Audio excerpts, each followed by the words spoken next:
जिले जैसे मध्य प्रदेश के अशोकनगर की 3 सीटें, बड़वानी की 4 सीटें, बालाघाट की 6 सीटें, ऐसे करके सारे जिले जो हैं मध्य प्रदेश के आएंगे। बैतूल की 5 सीटें, भिंड की 5 सीटें, भोपाल की 7 सीटें, राजस्थान के जिले करौली की 4 सीटें, कोटा की 6 सीटें, नागौर की 10 सीटें। ये 10 सीटें कैसे बट रही हैं? पाली की 6 सीटें, प्रतापगढ़ की 2 सीटें, राजसमंद की 4 सीटें। हर जिला राजस्थान का बीजेपी और कांग्रेस और अन्य में कैसे बट रहा है, ये राजस्थान के जिलों की लिस्ट में आएगा। सवाई माधोपुर की 4 सीटें, सीकर की 8 सीटें, सिरोही की 3 सीटें, और इसी तरह छत्तीसगढ़ के जिले, रायगढ़ की 5 सीटें, रायपुर की 7 सीटें, राजनांदगांव की 6 सीटें, सरगुजा की 3 सीटें। बीजेपी, कांग्रेस और अन्य में कैसे बट रही हैं? ये सब जिले छत्तीसगढ़ के, राजस्थान के, मध्य प्रदेश के, ये इस स्कोर बोर्ड पर आते रहेंगे। और इसके साथ ही हमारे साथी जो अलग अलग लोकेशन पर मौजूद हैं वो हमें यहां स्कोर बोर्ड पर साफ दिखते रहेंगे, एक्सपर्ट्स को दिखते रहेंगे, और हम सीधे इनसे यहां से बात करते रहेंगे जैसे हम अभी भी बात कर सकते हैं। जसप्रीत हमें गाड़ी में दिख रही हैं हैदराबाद में। जसप्रीत, आप अभी राजा सिंह जी के पास थी, अब आप कहां जा रही हैं? बिल्कुल, देखिए, क्योंकि जो इंपॉर्टेंट प्लेयर है किशोर, इसमें कांग्रेस है, और वैसे भी रिजॉर्ट बुक हो चुके हैं। डीके शिव कुमार जो कि कल रात में ही पहुंच चुके हैं। कांग्रेस पार्टी ने 5 पर्यवेक्षक नियुक्त किए हैं।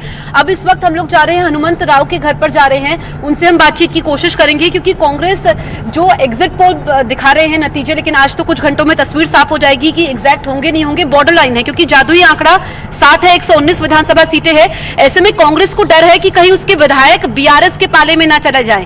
कांग्रेस कह रही है कि बीआरएस के जो नेता हैं वो उनके विधायकों के संपर्क में हैं, और हॉर्स ट्रेडिंग का डर है।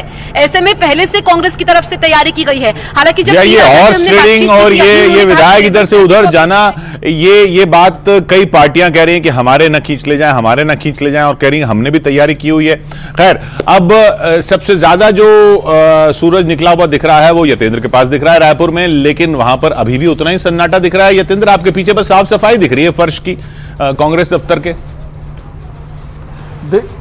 बिल्कुल किशोर, सूरज की रोशनी जरूर आ गई, लेकिन कार्यकर्ता अभी तक यहाँ पर नहीं पहुंचे। यहाँ पर हालांकि जो सफाई कर्मचारी हैं वो यहाँ पर आ गए हैं। उनकी सफाई जो डेली वो करते भी हैं, वो उस हिसाब से उन्होंने अपने समय के हिसाब से शुरू कर दिया। लेकिन नेता और कार्यकर्ता दोनों ही अभी तक नदारत है, और शायद ये बड़ा कारण हो सकता है। या तो हो सकता है कि जो छत्तीसगढ़ का जो हमेशा का माहौल रहता है, जो काम करने का तरीका रहता है, जो दिनचर्या रहती है, वो इसी तरह से रहती है। लेकिन आज क्योंकि खास दिन है, आज काउंटिंग है, आज तय होगा कि कौन छत्तीसगढ़ के सिंहासन पर कौन बैठेगा। लेकिन उसके बावजूद भी कोई तैयारियां आप देख सकते हैं, होर्डिंग जरूर लगे हैं। जो चुनावों के समय में अलग अलग योजनाओं के जो छत्तीसगढ़ सरकार की तरफ से लगाए गए थे, वो कांग्रेस ऑफिस में होर्डिंग जरूर लगे हैं। लेकिन नेता अभी तक नदारत है। किसी भी तरह की जो खास इंतजाम होने चाहिए वो दूर दूर तक दिखाई नहीं दे रहे हैं। हालांकि अच्छा, मैं आपको रोक रहा हूं, क्योंकि ना अभी जयपुर में बीजेपी का ऑफिस दिख रहा है, वो सजा हुआ है, गुब्बारे लगे हैं, झंडे लगे हैं। तो राजस्थान में तो काफी सजावट कर रखी है बीजेपी ने। ये एक दफ्तर दिख रहा है जो थोड़ा रौनक वाला दिख रहा है। हालांकि अभी सूरज उस तरह से नहीं उगा है वहां पर जैसा रायपुर में उगा है, लेकिन हाँ, यहां पर कुछ तैयारियां जरूर दिख रही हैं बीजेपी दफ्तर में। यानी बीजेपी यहां पर कुछ कॉन्फिडेंट दिख रही है। वैसे भी एग्जिट पोल और विश्लेषकों का मानना है कि राजस्थान में बीजेपी बाजी मार ले जाएगी, लेकिन वहां राजस्थान की कहानी यह है कि कांग्रेस कितनी सीटें ले पाती है, क्योंकि कुछ विश्लेषक ये भी कह रहे हैं और कुछ एग्जिट पोल भी ये कह रहे हैं कि कांग्रेस फिर से सरकार बना लेगी, जो कि वहां के रिवाज से बिल्कुल अलग हो जाएगा, परंपरा के बिल्कुल उलट हो जाएगा। लेकिन बीजेपी बहुत कॉन्फिडेंट। ये बीजेपी का दफ्तर दिख रहा है जयपुर में।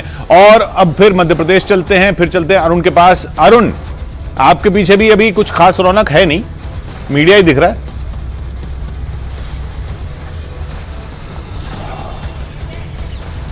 बढ़ा हुआ था पिछले कुछ दिनों से, वो थोड़ा सा ठंडा हुआ है। और कमलनाथ आराम से अपने घर में बैठे हुए हैं, शिवराज सिंह चौहान अपने घर में बैठे हुए हैं, दिग्विजय सिंह अपने घर में बैठे हुए हैं। आदमी चैन से तभी रहता है या तो वो एकदम आश्वस्त होता है कि वो जीत जाएगा, या फिर मैदान छोड़ चुका होता है। तो कमलनाथ आराम से अपने घर में बैठे हैं। दिग्विजय सिंह कह रहे हैं कि हमें पता है कि 130 सीट मिलने वाली है और मुख्यमंत्री कमलनाथ बनने वाले हैं। लेकिन सवाल यह है कि जैसे जैसे दिन चढ़ रहा है, अब धड़कनें जरूर बढ़ रही होंगी नेताओं की, क्योंकि एक दावा कर देना कैमरे के सामने अलग बात होती है, और जो मतपेटियों से पहले निकलता था और अब ईवीएम से निकल रहा है, उसकी धड़कन अलग होती है। पुराने नेताओं ने तो दोनों का अनुभव किया है, मतपेटियों का भी।